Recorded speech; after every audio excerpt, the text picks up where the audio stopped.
Can a smallish motorhome look sensible, serious, realistic, practical with a rear lounge? Or will it just look cluttered and pointless?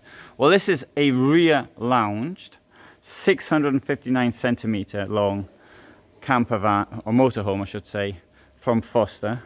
This will cost €58,500, and this vehicle here is the 659 HS. And I'm now going to take you in and we'll have a look. First of all, you've got a large table with an L-shaped seating group, and at the back you've got an absolutely enormous seating area here. So what do you think of all this? Does that look sensible or not sensible? The decision now is yours. Well, let's have a look. Let's have a look at one or two other details before we start pondering on philosophical issues. Well, it's got a very nice large washroom. It's got a kitchen, which now one of the trends here now, bigger sink, smaller hob. I think that makes sense. And when you have these days when you've got like, you used to have these tiny UK campers, you know, like 4 meters long, and they've got like 4 hobs, but they've got nowhere to keep the 4 pans in that you're going to need. Bit pointless. But I think 2 in a large sink is a more logical way of doing things. If you want to put an oven or desk, you could put an oven down here. All of these Forster vans have a very similar kitchen layout. Now they've got a long thin tower fridge, which I'll open for the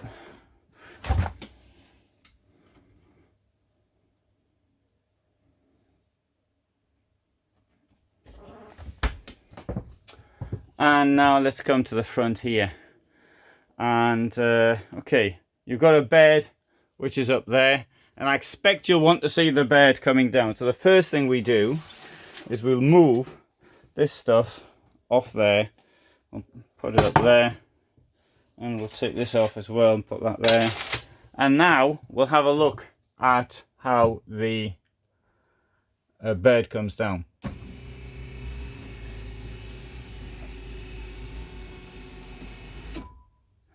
That bed is at its maximum, what's that, maximum, not height, but maximum, not depth. That's as low as it'll go. So it's a single bed. You think, yeah, I'm going to fall out with that. No, you won't. You put these nets up. You've got some hooks up there to put the nets onto. See that? Yeah, you should be all right. With any luck, you won't fall out. How do you get into bed? You probably have to stand on one of those chairs over there. It might be a good idea to clear the table before you start doing anything. In fact, I didn't really have to clear the table, but I was just trying to be careful, because in another van I saw something which had been destroyed, probably by somebody messing around. On the subject of somebody messing around, it was a rather Buddhist or Buddha-like thing that got destroyed, or Indian-like thing. So I'm going to put that one there. I'm going to remove these glasses and put them over here. And now I'm even going to put the table over like this. Don't have to, it's not necessary. And now I'm going to bring the bed down. Now, in this case, I think I should be taking the cushions out, but I don't know if that's absolutely essential. Let's see what happens.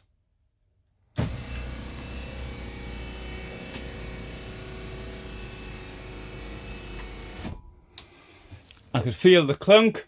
That is it. That's as far as it'll go. I can see it's touching the cushion here, but at the back it seems to have cleared them. Right, so that's as high or low as the bed at the back will go. That is now the night position. So 1 bed, 2 beds, 3 people can sleep in here. It might be 2 people sleeping in here. The problem with keeping a bed in is that it's extra weight, and if you don't sort of use it from time to time, I think the motor can have problems. This one also has nets under it. You've got the eyelets up there to put the nets on, and there's the nets under the bed.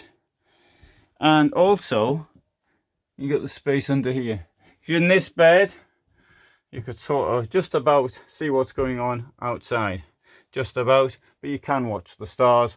And if you fancy going out during the night, just open up the hatch there, get through there, and jump off the side of the van.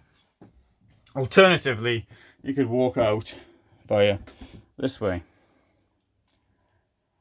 Okay, now I've shown you the night position of the van. Can you get under here? Well, yes, you can do. Yeah. What's it look like? Looking down the van, there you've got it. Does this look cluttered? The thing is, it's not really easy to answer that question because at the moment there's nothing in it, so you can't really see if it looks cluttered or not.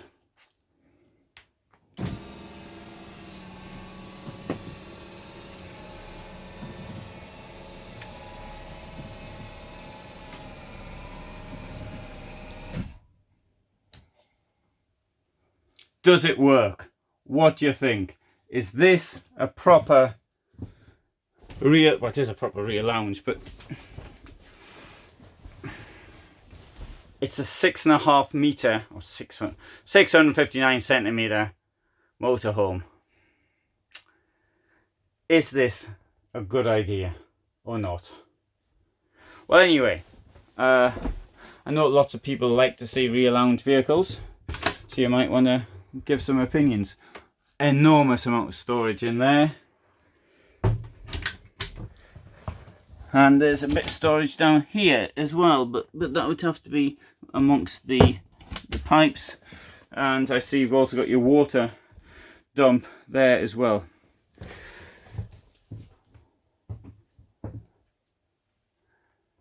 You might think needs a wardrobe or something there. I think this is for, you know, keeping stuff on, like your statue's head and your glasses. You've got a couple of USBs and electrical up there. And here we have a cubby hole.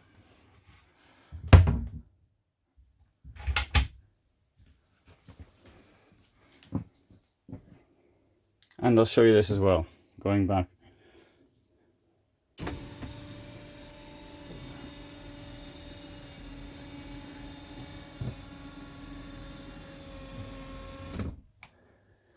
So now we're back to the day position. This wonderfully large table at the front, wonderfully large well, a reasonably large table at the back. Not wonderfully, reasonably. Right, as far as I'm concerned, I mean, it's hard to say. Sometimes I see a rear lounge vehicle and I think, oh, that's great. I'd really like something like that, even though, I mean, it wouldn't be suitable for me. But on the other hand, others, it just doesn't really get me so much. And this one doesn't really attract me in the same way as some of the others would do. But what do you think? Think this looks nice? Write your comments below.